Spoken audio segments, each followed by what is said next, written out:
Nah, kalau situs-situs yang cabul, saudaraku, itu komputer, kita bisa baca firman Allah di komputer. Kita bisa cari khotbah di komputer. Banyak pendeta khotbah di komputer. Saya punya main saksofon itu lebih dari 450 di komputer. Di YouTube saudara bisa lihat. Saya main saksofon. Tetapi ada goloknya juga. Yang dihantam bukan orang lain, kita. Kalau kita pakai golok itu pakai bacok orang, kalau ini bacok sendiri. Siapa yang berzina, berbuat cabul, dia merusak dirinya sendiri. Nah, lebih halus, nanti kita lihat yang kasar dulu ya. Amsal Fatsalnya yang ke-6. Amsal Fatsalnya yang ke-6.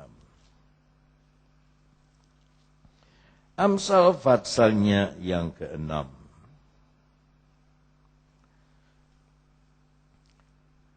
Sudah dapat? Ayat 32. Siapa melakukan zina tidak berakal budi. Orang yang berbuat demikian merusak diri. Nah, saudara kelihatannya sama kan? Di Korintus perjanjian baru, orang yang berbuat cabul dia berdosa terhadap dirinya sendiri. Tapi perjanjian lama lain bunyinya. Orang yang berzina merusak diri. Sama dua-duanya. Menyatakan Allah itu suci. Allah itu kudus.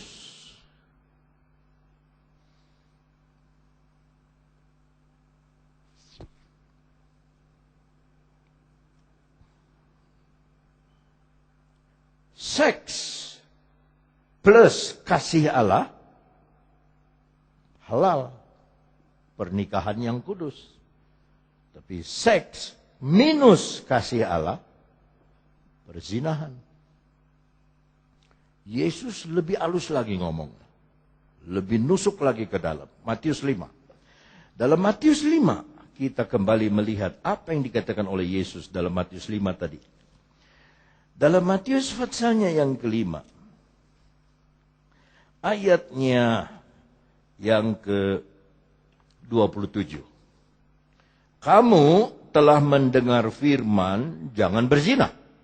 Itu dia cerita, dulu belum ada perjanjian baru. Jadi yang dia omong tuh perjanjian lama.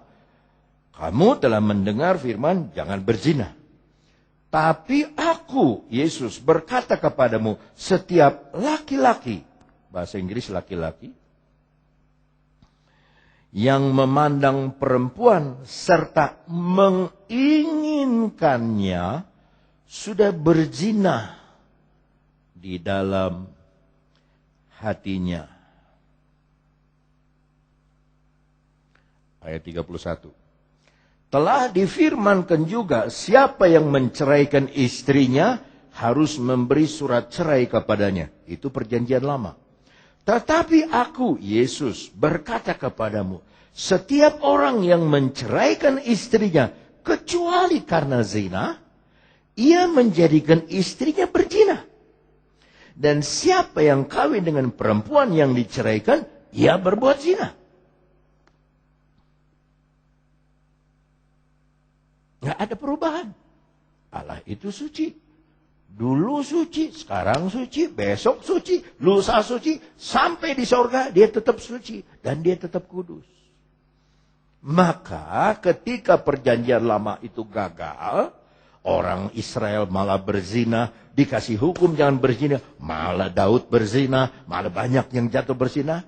Karena firman Allah di perjanjian lama memberi larangan, tapi tidak memberi kekuatan untuk tidak berbuat itu. Baru nanti di perjanjian baru, Tuhan memberi kekuatan. Tuhan memberi petunjuk bahwa kalau kamu begini, kamu tidak akan berbuat begini. Kalau kamu begini, kamu tidak akan berbuat begini. Yaitu Roh Kudus dan firman Allah.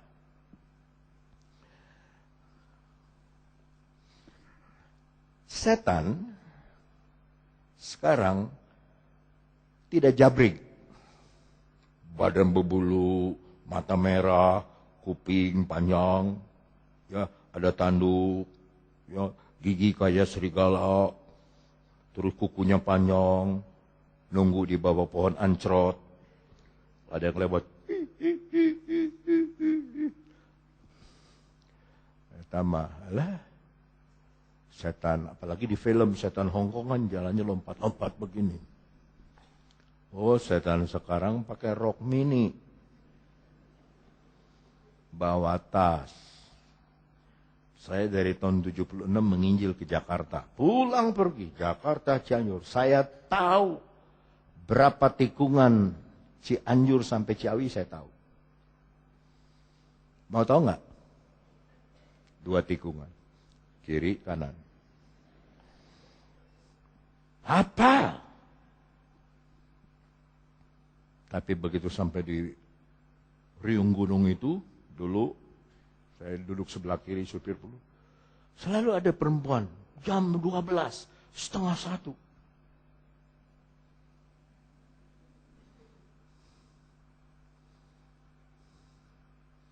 Supir bilang, ungkluk, om, ungkluk. Oh, saya kira orang minta tolong, minta itu kan tolonglah, bawa. Dia minta ikut barangkali, tapi kok pakai sepatu tinggi, selop, tinggi sepatu. Ini putih, merah, mata biru, kayak bendera Belanda. Kita kan jadi kasihan, kalau sebagai pendeta kita kasihan. Tapi ini orang itu tidak akan jadi begitu kalau dia nggak ada kesulitan ekonomi.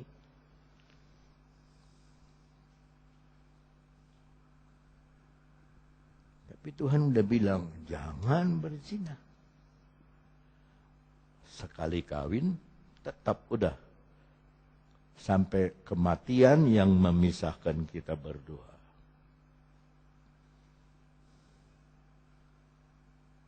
Saya itu mengalami memberkati orang tuh dalam pernikahan banyak kali.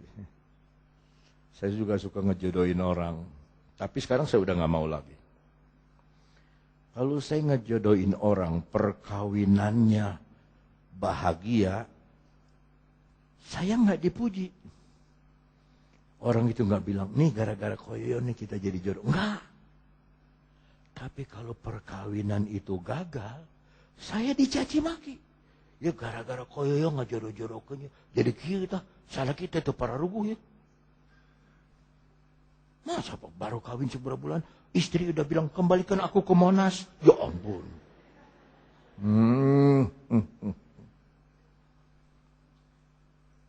Tapi itu kita punya janji, sumpah itu sama Tuhan.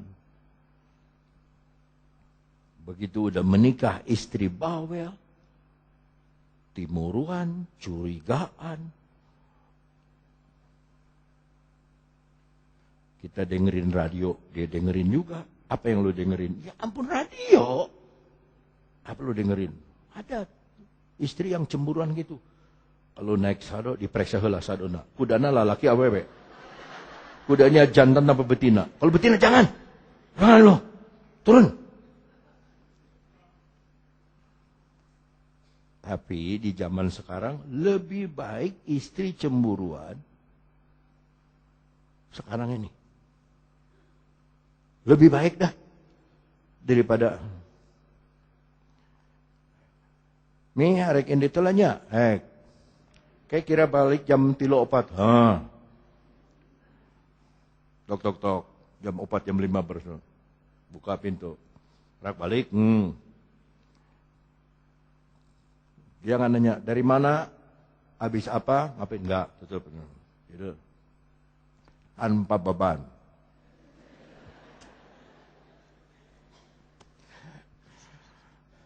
Lama-lama suami curiga, kenapa ini dia nggak marah-marah? Ya, makanya istri itu mesti juga ada cemburu sedikit. Ya, suami juga mesti cemburu sedikit. Nah, kalau saudara lihat itu istri udah nagok dengan tukang sayur ngobrol udah setengah jam. Tuh indit-indit. Itu kumaha eta teh lauk sakumaha eta lauk sabaraha. Diintipe ku salaki teh dilihat sama lagi ngapain bini gua? Pakai etok kene, pakai naon teh? Baju tidur tuh apa? Udah nggak ada yang pakai daster, sekarang dasternya udah blue jean. Aku Kan lama-lama nanya dong. Lu ngapain setengah jam terus jongkok di situ ngobrol sama tukang sayur? Tukang sayurnya juga ganjen lagi. Ya cuma neng, ada, aduh, minta tukang sayur jadi gemulai. Hati-hati lo sekarang saudara. Udah punya anak 3, bisa ditinggalin.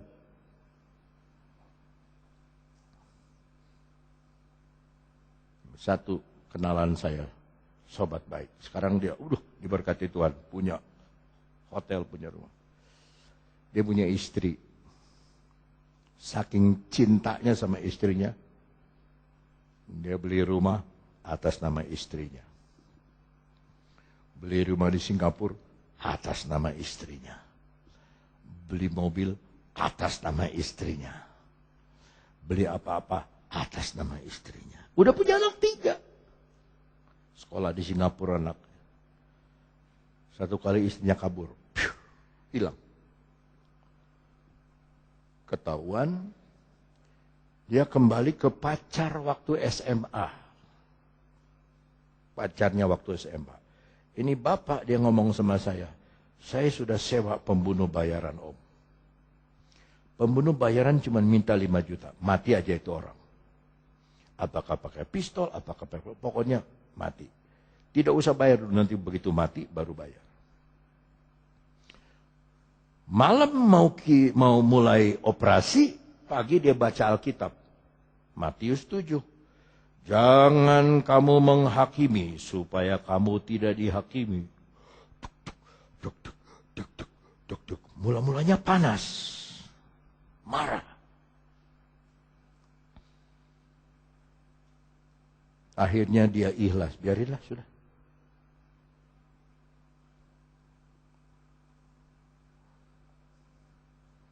Nggak lama, cuma setahun semua. Rumah diambil, semua tanah diambil, mobil diambil. Semua atas nama istrinya. Nggak taunya pacar di SMA ini tukang peres. Begitu mobil dijual, ini dijual, ditinggalin lah si istri ini. Ingin kembali. Koko.